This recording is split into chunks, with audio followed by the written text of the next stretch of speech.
How to fix messenger notification not working in Samsung F36.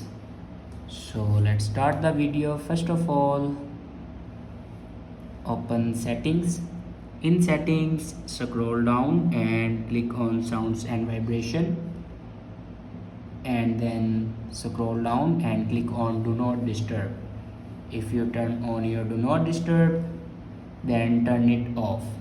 After turn off your do not disturb, then go back and click on notifications, and then click on app notifications. Now scroll down and here you can see the messenger app,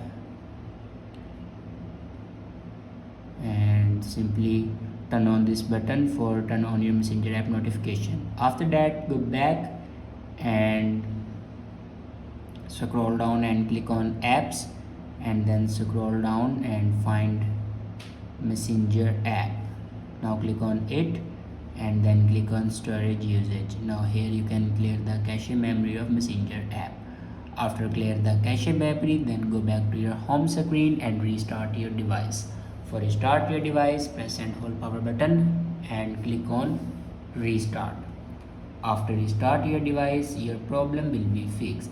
I hope this video is helpful for you. Thanks for watching.